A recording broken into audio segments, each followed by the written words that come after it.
Hello guys, welcome to राजधानी ब्लगमा सम्पूर्णलाई फेरि स्वागत छ। नयाँ दिन नयाँ सुराजसँगै आज फेरि नयाँ भिडियोको साथ तपाईँहरूमा आज उपस्थित भइसकेको छु। र आज अहिले म छु म्याग्दी जिल्लाको बेनी बजारमा। र बेनी बजारमा के कस्ता दृश्यहरू देखिन्छ त्यो सबै देखाउने नै छु। र भिडियोलाई चाहिँ अन्तिमसम्म हेरेर बस्नु होला। र आजको मेरो यो सानो मिनी भ्लग चाहिँ पैदल यात्रामै रहनेछ, किन भन्दाखेरि मसँग साधन छैन। सो र यो खालको चाहिँ दृश्य छ बेनी बजारको। दसैँको माहौलले गर्दाखेरि होला खासै त्यति मानिसहरूको चहल पहल चाहिँ अलिक कमै छ। यो चाहिँ फेरि कहाँ गाउँतिर जाने जिप होला, यो माथि पुरा सामान छ। उता जोमसोमतिर जाने होला यो जिप सायद, मेबी। उताको मान्छेहरू फेरि लाइक कस्तो यता नै आउने गर्छ सामान लिनको लागि। र म चाहिँ अघि त्यो गेटबाट इन्टर गरेर यता भित्र आइपुगेँ। र यो चौर चाहिँ बेनी बजारको चाहिँ प्ले ग्राउन्ड जस्तो टाइपको रहेछ। मतलब भलिबल फुटबलदेखि लिएर अब त्यहाँ स्कुटी बाइक चाइक लेडिजहरूको लागि जेन्ट्सहरूको लागि सिक्नलाई पनि सजिलो हुने भयो बजारको माझमा भएपछि। जस रमाइलो रहेछ। अझै पारिपारिको तिनी मिलेर बसेका बस्तीहरू देख्दा चाहिँ मनै हर हर हर हर हर आनन्दमा परिणत भयो। यति मिठो मिलेर बसेको छ यो बेनी बजारको। मैले व्याख्या गरौँ भने पनि व्याख्या नै कम पर्छ। सो यो खालको दृश्य देखिन्छ चौरबाट। म चाहिँ यो चौरको एक साइडबाट यता बाहिर निस्केपछि यहाँ पुल रहेछ, बिचमा गहिरो खोला रहेछ।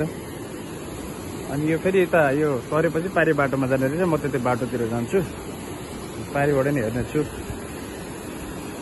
ठाउँ चाहिँ यता वारी देखाउने छु कस्तो रहेछ ठाउँ चाहिँ। तलपट्टि फेरि बाटो नै रहेछ यार, कस्तो म्याजिङ हो यार। ल यहाँ त बाटो पनि रहेछ यार, खै तेरिका। ल पुलमा प्रवेश गर्ने बित्तिकै तलपट्टि बाटो यो खालको रहेछ, गाडी आवाज आवाजको लागि कोरिडोर खोलेको रहेछ। मेबी सात कोरिडोर नै होला यो।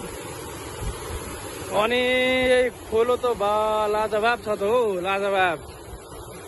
डुब्की हान्नुपर्छ क्या एक लट। एक्लै त हान्दिन, डर लाग्छ यार। गहिरो होला खोला, आमा मामा बवाल रहेछ यार खोला त।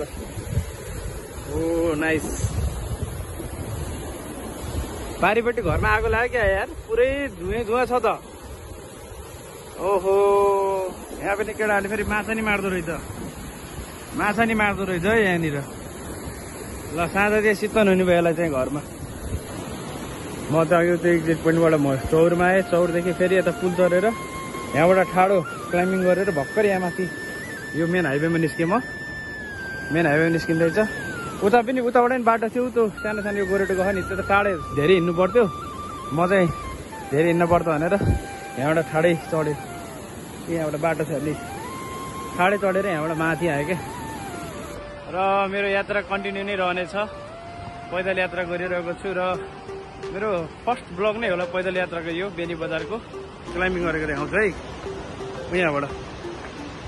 ल यहाँबाट सरेर चढ्ने भने सिधै यहाँ माथि यसरी हिँड्दै यहाँ माथि बाटो छ। यो सर्टकट बाटो हो, तर थाक्यो यार सर्टकट बाटो भनेर के गर्ने यार, स्यास्या गरिदिने रहेछ।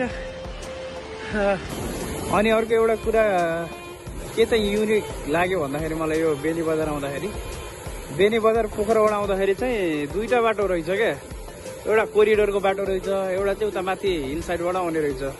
हिल साइडबाट आउने बाटो त्यो माथिबाट सर्रा यताबाट आउने हो। अनि अर्को कोरिडोरको बाटो उहाँ परबाट यस्तो गएर अनि यसरी आउने, यो बाटो हुँदै जाने रहेछ क्या बेनी बजार। ल एउटा युनिक चाहिँ कुरा यो पनि एकदमै गजब लाग्यो मलाई। दुईवटा बाटो रहेछ बेनी बजार आउने। अब एउटा बाटोमा प्रब्लम आयो भने पनि अर्को बाटो चाहिँ काफी रहेछ यहाँको, यहाँ आउनलाई चाहिँ।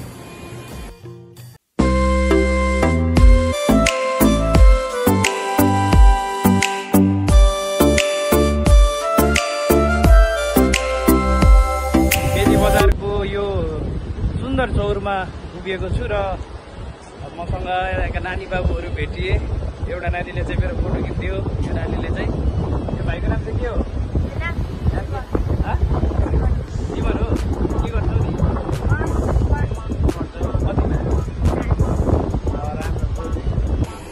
यहाँनिर चाहिँ यो ठ्याक्कै यो चौरको यतापट्टि यो बेनी मेन बजार बेनीको म्याग्दी जिल्लाको बेनी बजारको चौर हो यो चाहिँ। यहाँ चौरबाट चाहिँ दृश्य यतापट्टि हेर्दाखेरि चाहिँ दुईवटा खोला छ।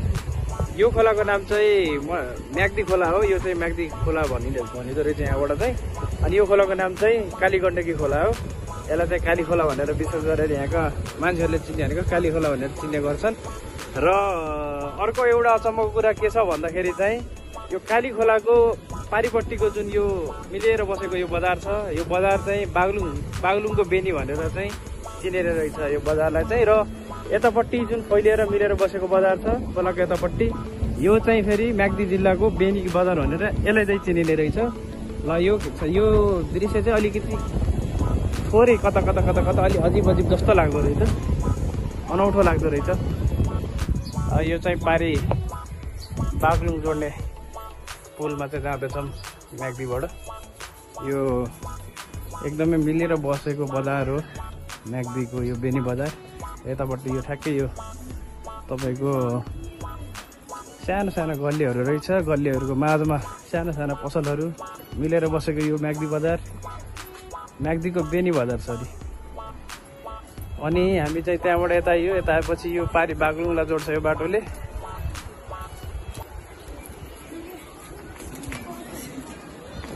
यतापट्टि लेखेको छ फेरि भेटौँला, धन्यवाद म्याग्दी अनि बेनी।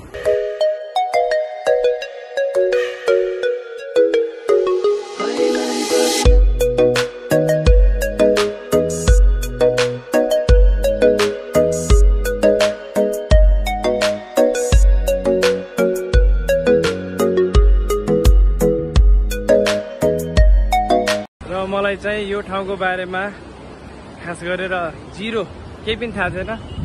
र पनि यही ठाउँका नानी बाबुहरू जुन अघि भेटिए ब्लगमा देखाए, त्यही नानी बाबुहरूले चाहिँ मलाई यो ठाउँको बारेमा गाइड गरे, बेनी बजारको बारेमा गाइड गरे। बेनी बजार पनि 2 जिल्लामा विभाजन रहेछ भन्ने कुरा पनि यही नानी बाबुहरूले भने, पछि थाहा पाएँ मैले। सो खुसी लाग्यो। एकदम ज्ञानी अनुशासित बच्चाहरू पनि रहेछन् यो ठाउँमा।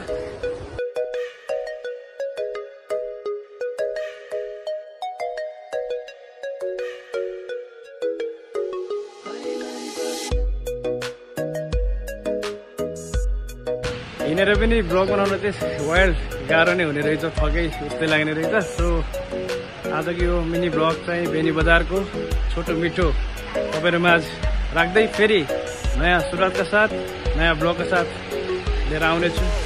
अहिलेलाई बाबा।